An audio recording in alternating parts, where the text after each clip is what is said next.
Hi everyone, it's Shawn Huston from Huston Real Estate, and I am here with Kyle Knickerbocker from 360 Landscaping to talk about, he is in the same boat as what I am in that our industry as well as landscaping industry is considered a non-essential business. And so we are allowed to only do work from home, which makes it a little hard to show homes, to visit with people and list their property, and you'd be surprised at this, but it's really difficult to mow lawn when you're sitting at home. So Kyle is having kind of the same challenges we are on figuring out what you can do from home to be able to stay safe during this new environment that we're in, but still keep our businesses going forward.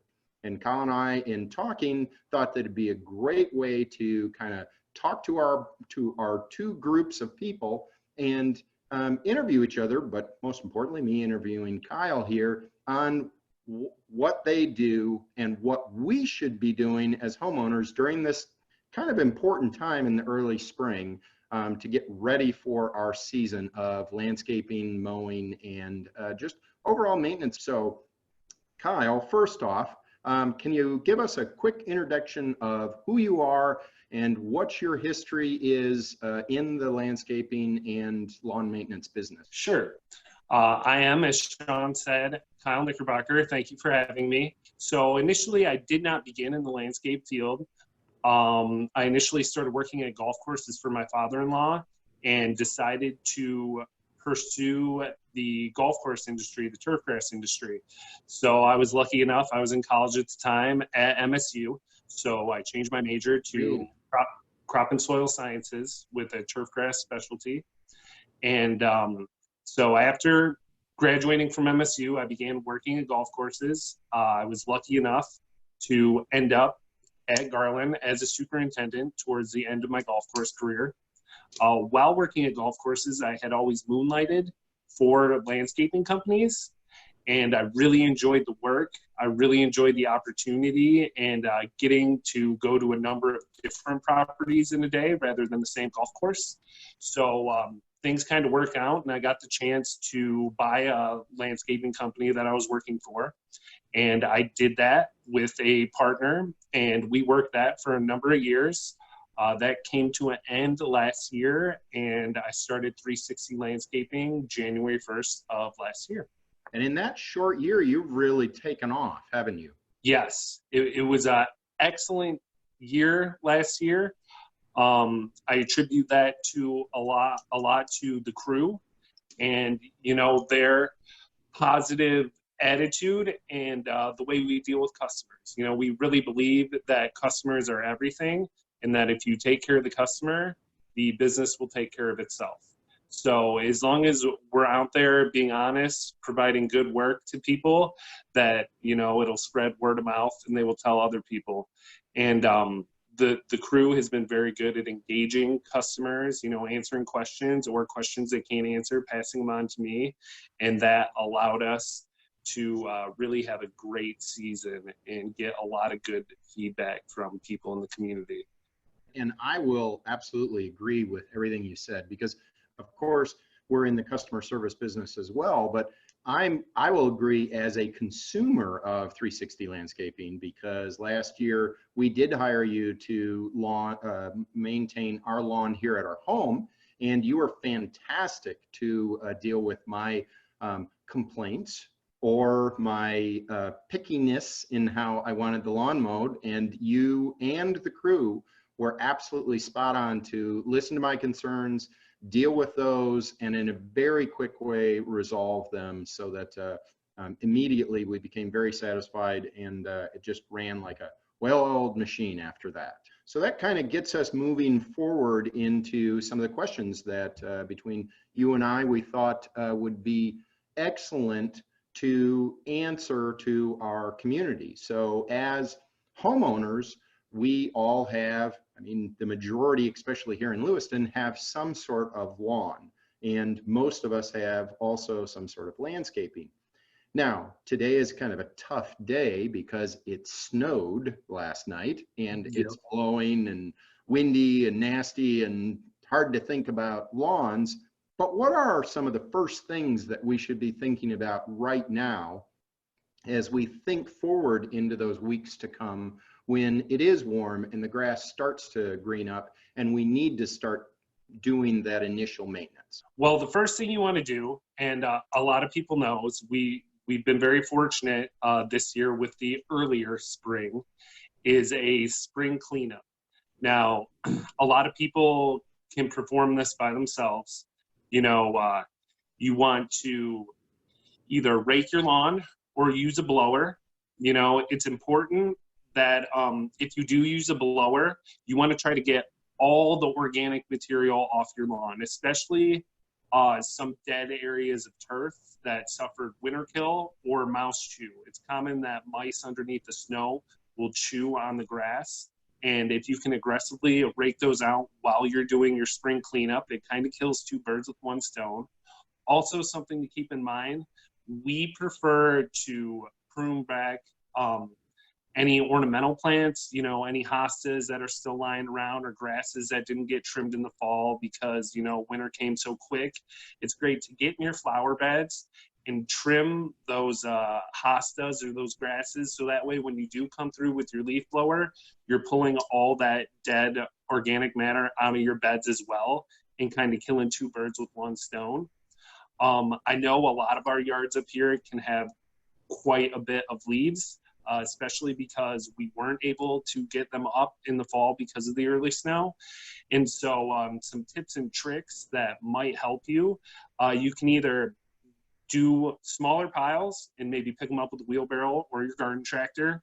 Another option, if you have the family or kids, you can lay on a large tarp and move your leaves onto your tarp and then all grab a hold of it and drag it to a desired area. You know, a lot of us are fortunate enough to have woods on at least one side of our property. So it is common to get rid of the leaves in the woods. You want to make sure to fan them out, because if you go and just leave them in a big windrow on the edge, that windrow is going to start to decompose. And after a couple years, it's actually going to be a mound of soil, and then it'll be a bigger issue. So if you put them in the woods, make sure to fan them out. Also, the transfer site will take homeowners' leaves. So if you have a small trailer or pickup truck, you can put them in the back of your truck or trailer and take them to the transfer site, of course, when they're open, and they will let you dump your leaves there for free, I believe. And the third option is it's a great time to start a compost pile. So you're going to have all those dead leaves. If you do have an area in your yard you can designate to compost, you kind of want to make a 3-to-1 ratio. So you put all the leaves in there, and then as you start mowing, you want to put grass clippings in there as well. So you want, you know, brown, nitrogen-rich stuff like the dead leaves, and then you add green material, be it green leaves, green plant clippings from pruning, or your grass clippings, and kind of put them all in a pile, stir them up every now and again, and before long you'll have your own nutrient-rich topsoil, which is a great way to dispose of leaves as well. But first and foremost, you want to get those leaves up off your yard. Can you real quick go over what we should look for in the dead grass or the mouse kill? What's that going to look like when I look at my yard? So mouse chew will look like, it'll look like little tracks almost, kind of similar to an earthworm trail. If you ever seen earthworm crawling in your grass, it'll look like almost mole tunnels, except they won't be under the surface of the soil, they'll be above. And if you grab them with your hands a little bit, you'll see that grass come right up in your fingertips. So anything you can do to get that dead grass out of there is going to, of course, promote sunlight to hit the soil and help speeding up the process of getting everything growing in the spring. And will a good leaf blower, if like a backpack blower, if we're working it back and forth, will that do enough of a job to get up the dead grass, or should we really go back through with a rake?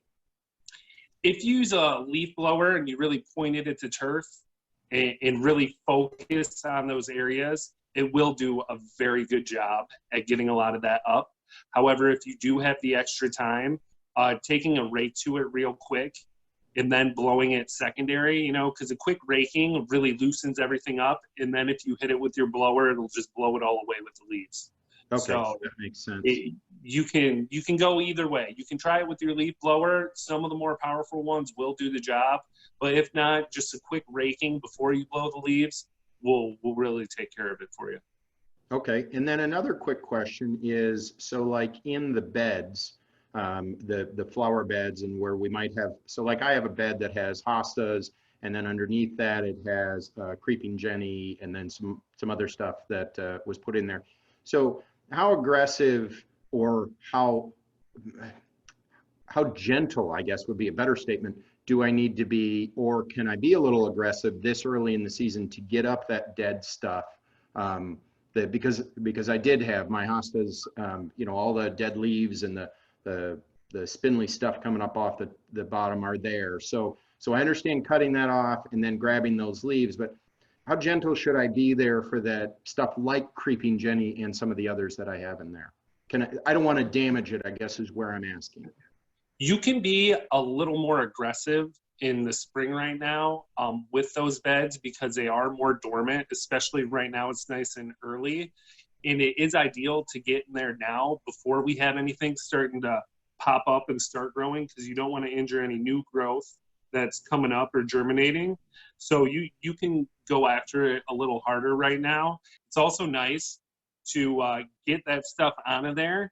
And then if you're really into yard work, it's also a great time to put mulch down in those beds, because you know, before you have a lot of heavy growth and everything is leaves out, it's a little harder to mulch when you have to, you know, get close to plant stems while picking them up because they're fully grown. So if you can get your beds cleaned, and then of course get that mulch down before the plants really grow, it'll definitely speed you up and save some time. However, it is a little early for a lot of this stuff. I mean, just a general rule of thumb, we want to wait until we see soil temperatures at 50 degrees. So nothing will start growing, and it is a good transition into, because the one thing you need to stay ahead of, kind of tipping back to lawn care, is after you get that cleanup done, when we get a few nice days, you want to get down your pre-emergent herbicide. That'll take care of crabgrass number one. If you have a crabgrass issue, you want to get it down when the soil temps are just hitting 50, but before they hit 60 to 70, because a pre-emergent goes down and it forms a vapor barrier on top of your soil. This vapor barrier won't let plants grow up through it, and crabgrass is one of the hardest plants to control. And that's why it's very important to get it down first, because once you have crabgrass germinate, and if you miss that window, you about have to dig it out with the shovel, because there's not really a chemical control that is effective at that time. So, you know, as we're talking about soil temperatures, pre-emergent herbicide is what you need to be thinking of second after a spring clean. So what would that be called at the store? Pre-emergent herbicide, or is it Roundup? Yeah, I'm sure on Scott's bags and stuff, it'll be advertised very clearly, but it typically, pre-emergent herbicide also comes with a little bit of fertilizer. Okay. Now, as I said, that fertilizer won't be a whole lot of use until the soil temperatures get up there, but it's nice to get it down with your pre-emergent, because as things start to grow, it gives your lawn a little bit of nutrients to kind of get things going until you do get that first fertilizer application down a little later in the spring. Okay, so a good question with that is, like myself, there's a lot of viewers that we have that are on the lake. What concerns do we have? Because of course we want to maintain the quality of the waterfront and the health of the lake. Absolutely. So we are a Michigan certified shoreline partner, and you know, absolutely taking care of our environment is very important to us. So anyone on a lake wants to be sure to use a fertilizer that does not have phosphorus in it. Phosphorus is one of the main contributors to runoff, and once that runs off into the lake, it gives the seaweed and the algae that most lakes typically basically control in the summertime, it gives it a source of nutrients. So Yep. if we're applying a lot of phosphorus to our lakeside lawns, it's going to end up in the lake, which is going to cause the algae and the seaweed to really boom, and then it'll create another issue. So anytime you put down a fertilizer on the lake, you want to go no phosphorus or organic if possible. Now, organic fertilizers work very well. Technology continues to improve and they get better and better. They are right now still at a little higher end on the cost scale because they are a newer product, but they are an excellent alternative. But I'm glad you asked that. That's very important not to use phosphorus on the lake.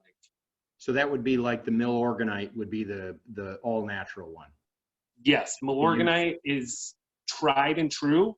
Okay. It does have a bit of an odor with it, but it is very safe for the lake, very safe for pets, and it does work very well. And they continue to come out with new organic fertilizers every year.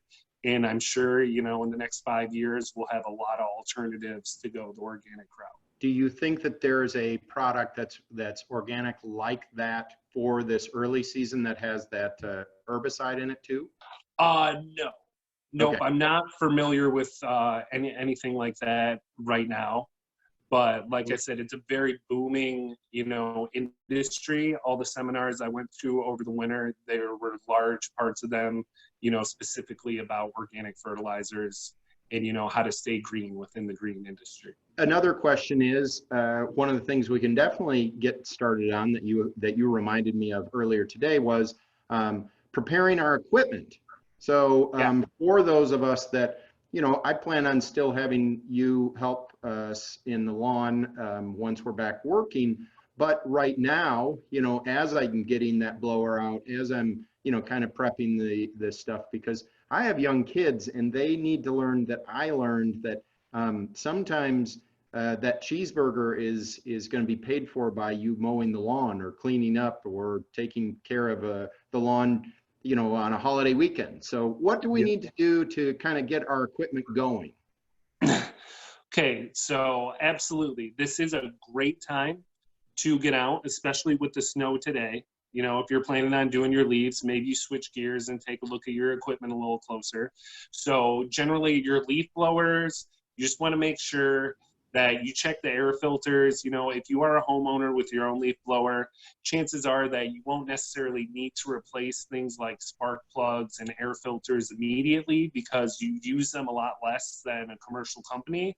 Sure. But you at least want to take your air filter out, blow it out with the air compressor, make sure it's all clean, you know, kind of give it a once over, and then check your rakes, make sure the handles aren't splintered or anything. There's nothing worse than raking leaves with an old splintery handle rake and, you know, ending up with a handful of splinters. And then your lawnmowers. Typically, you know, myself included at home, is I just go out and grab my lawnmower and start cutting it when the grass needs to be cut. And right now is a great time to flip it over, get all that old decayed grass out from underneath there, give your lawnmower blade a look. It's a great time to change your blade or have it sharpened. I'm sure, you know, a lot of things can be ordered off the internet. Check your spark plug and change your oil if you do have a 4-stroke machine. And that way, you know, you're ready to go for the season. A typical homeowner, if they change their lawnmower blade, they should make it most of the way through the season without having to change or refresh that blade again, just because, you know, it's only maybe 4 times a month they're mowing their lawn. So they should get quite a bit of longevity out of it. And those things are easily overlooked because, I mean, if you're anything like me, I'm not thinking about mowing the grass until my wife is letting me know that the grass needs to be mowed. Yes. So it's a great time to really look at your equipment and identify anything that might need attention. And then, so if we do need to do, say, a blade replacement or take it down to the hardware and sharpen it, any pointers for those of us that only get to do that once every couple of years? Yes, safety. Now, taking off a lawnmower blade, you know, pretty straightforward. We're pretty handy people up here in Northern Michigan, so I don't think that would be an issue.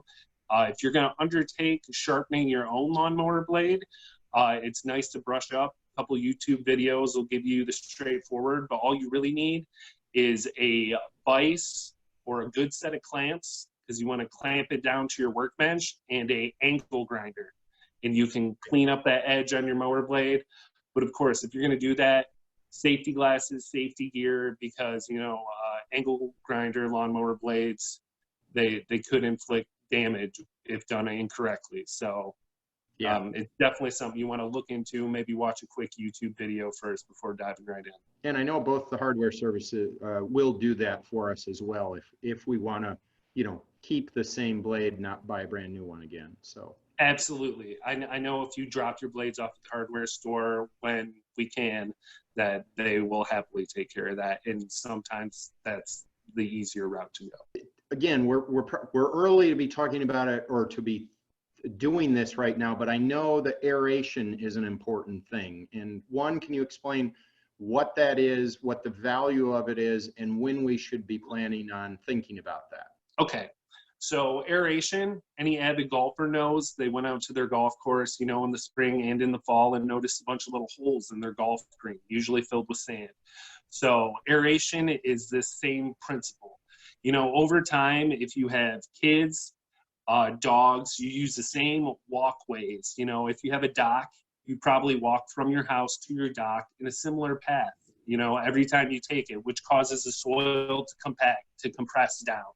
This closes channels for air, water, and nutrients. So over time, this compaction eventually will affect your roots and will affect your turf growth. So aeration pokes a hole, you know, about 1/2 inch to 3/4 inch wide, and it pokes a hole down in your turf. You do your whole lawn, and this opens up a nice channel that now air, water, and nutrients can move through. It also alleviates this compaction, all right? And it's a great time to do it right before overseeding as well, because these channels, you know, give seed a nice place to fall. And with all these open holes in the soil, a lot of times you get nutrients locked up in your soil, and aeration also opens up these airways to let some old nutrients down there out. Now, compaction is a main cause. Also, if you had a new construction or, you know, a remodel at your house, a lot of times after a couple of years, you get a layering effect, because when they dig out for construction of some sort, that soil usually just gets put on top of the existing soil and it begins to layer up.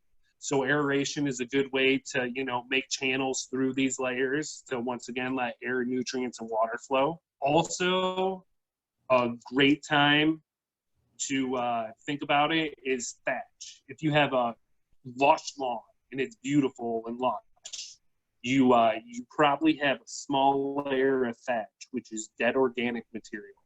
And this over time will lock up fertilizer and nutrients. It's actually above the soil itself. And this aeration will poke a hole through that. And once again, let things move throughout the soil profile.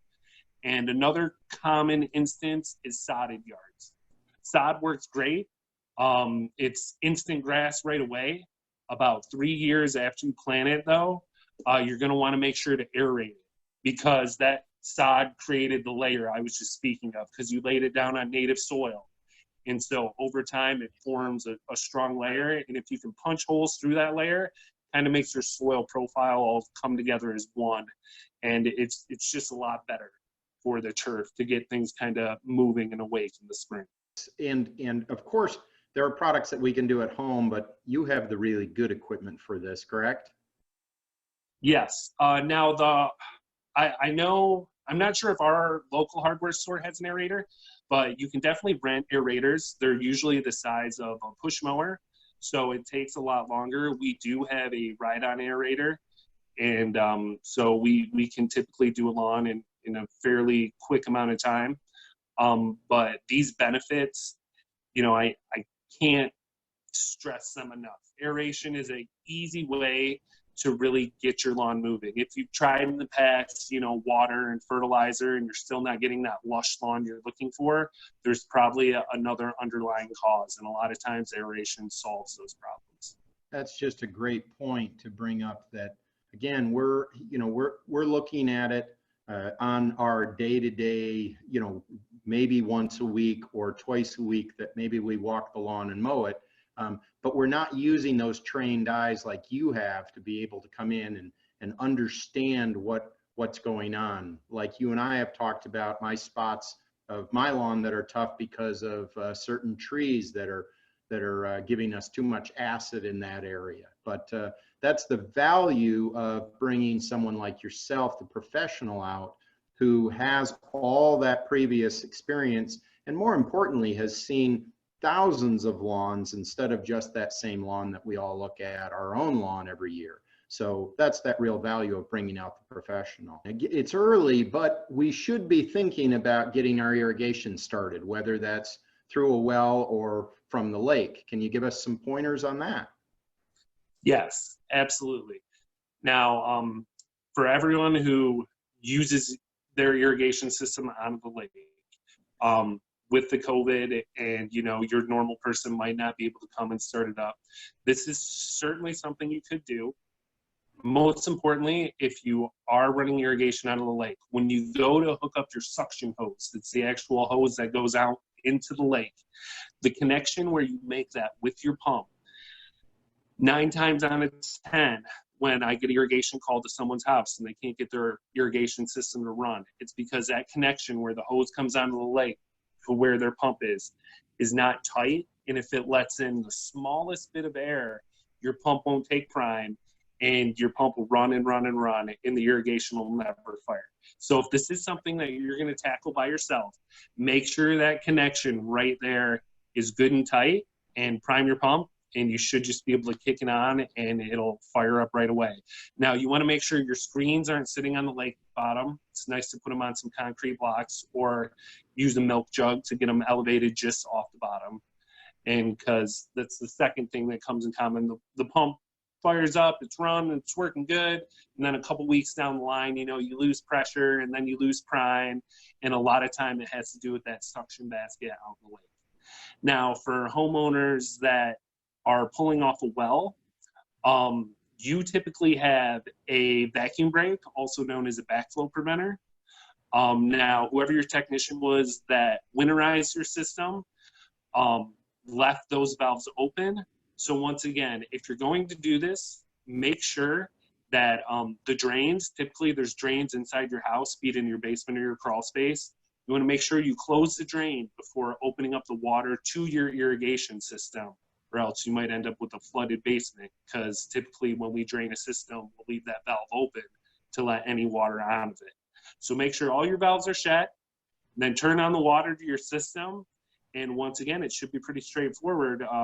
Barring any leaks or anything, which you shouldn't have, it should fire right up, and then you can begin to troubleshoot and identify broken sprinkler heads or things that are on adjustment, and then you can kind of move forward from there. And what kind of temperature should we be thinking about that? I mean, obviously, I don't want to get out into the lake today when it's 20-some degrees and blowing, but what kind of more consistent temperatures should we be seeing, especially night and in daytime temperatures, that we should really be planning that we need to get that started? Okay, so this is open to, you know, a lot of opinion, of course, but I would focus on getting the spring cleanup done, and then I wouldn't worry about irrigation until you start to see things grow.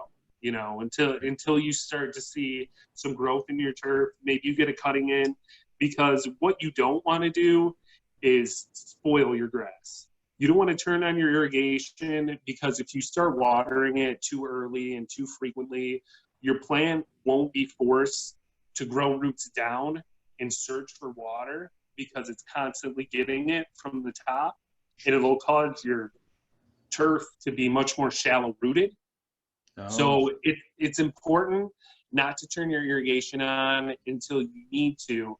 And typically, you know, mid-May, the end of May, is when I start thinking about turning on irrigation systems. You know, you really got to watch the weather. If we have a very dry, very hot, of course, spring, then it'll be time to get after it.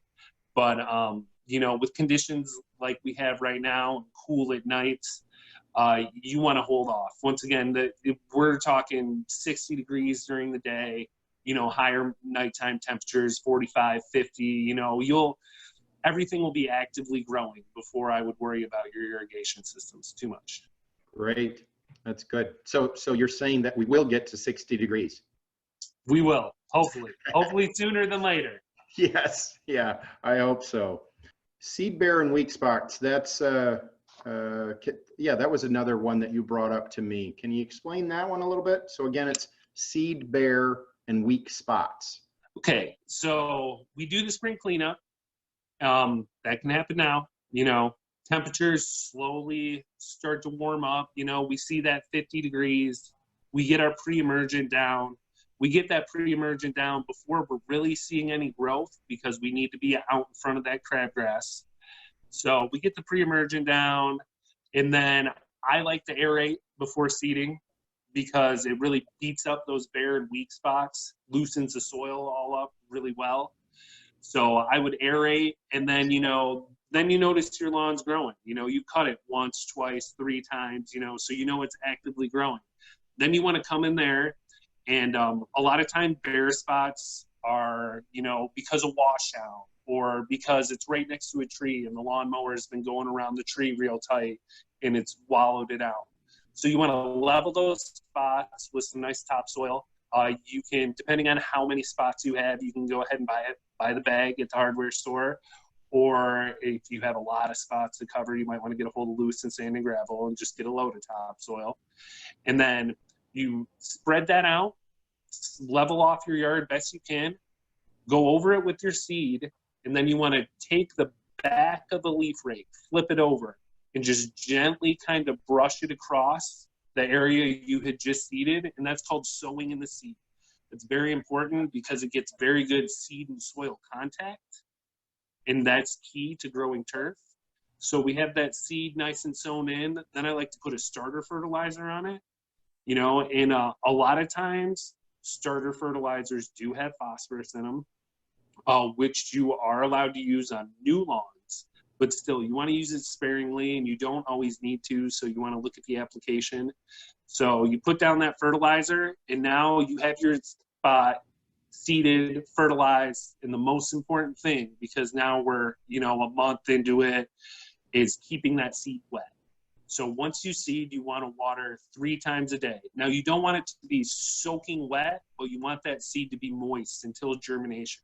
And this is one of the key things that people who seed their lawns miss. You know, watering it once a night won't be enough.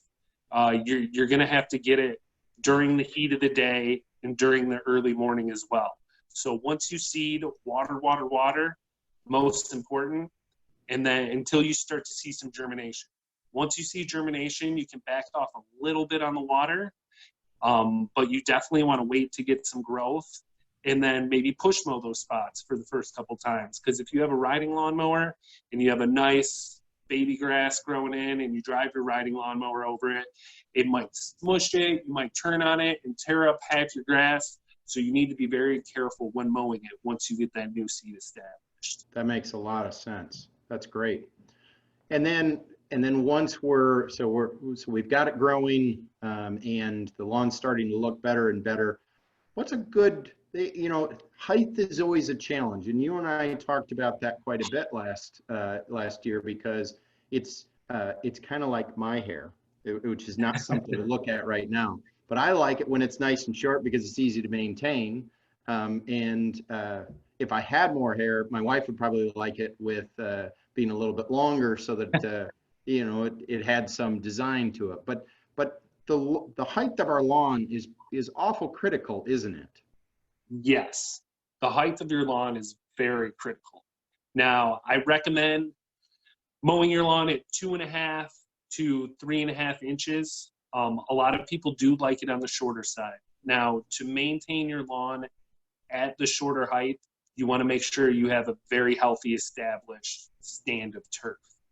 Okay, so if you're going to keep it short, you want to make sure you're doing all those things like fertilization, aeration, so your lawn's good and healthy.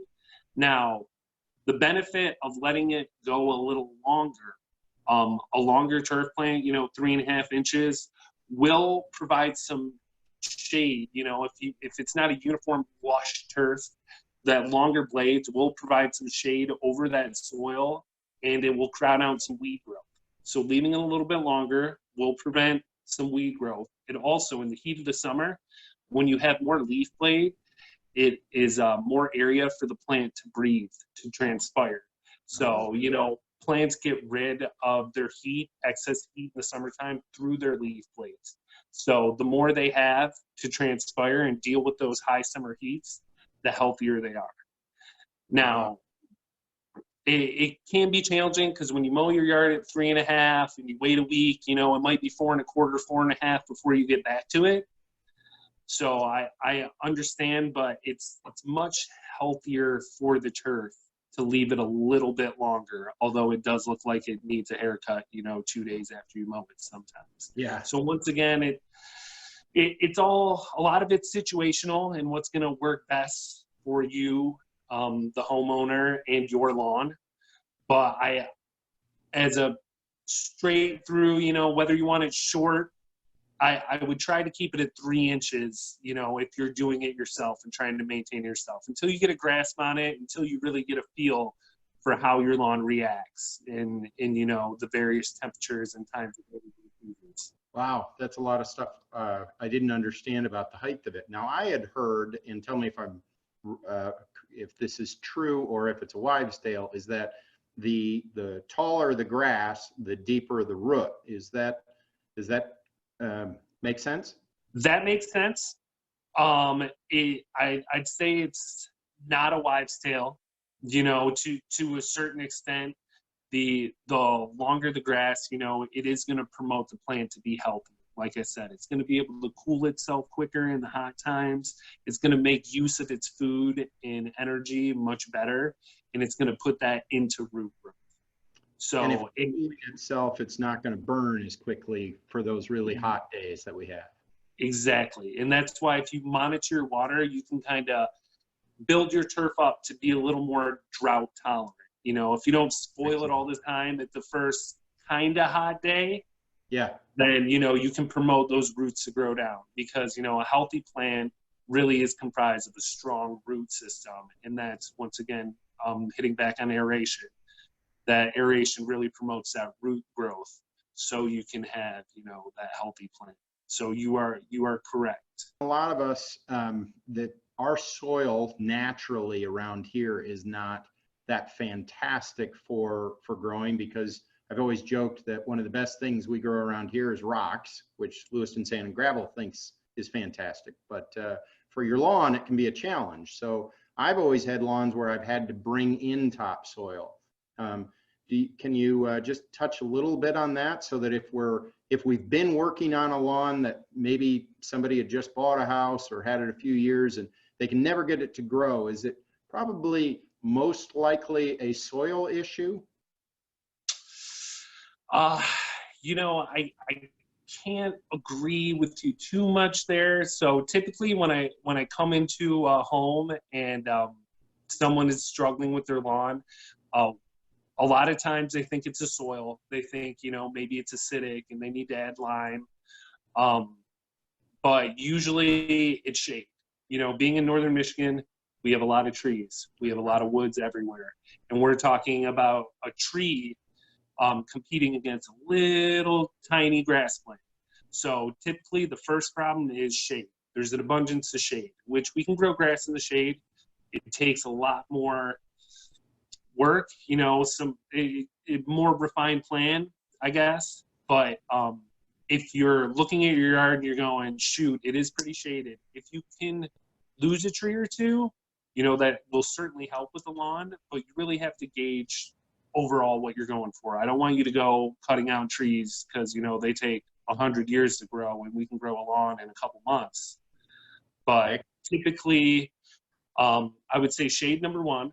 Number two, if you have any sort of grass, I like to try to work with people and come up with a program, because a lot of times people aren't adding fertilizer, adding it at the right time, you know. So if you have any grass at all, I like to try to, you know, fertilize it, come up with a plan, look at your water management, kind of see where you're going from there, before we go right into bringing in topsoil and, you know, redoing the whole lawn. Because a lot of times people have more grass than they think, and it's very manageable.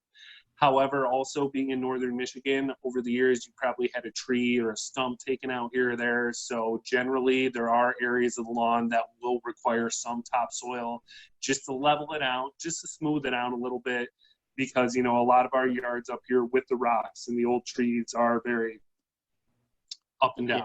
Well, that makes a lot of sense. Excellent. So again, it really points out the fact that by bringing in a professional like yourselves, we can probably avoid some errors like putting down lime when we don't need to, or bringing in a whole bunch of topsoil over top of a lawn that just needed some more sunlight. That makes a lot of sense, and points out again the value of bringing in a professional like yourself.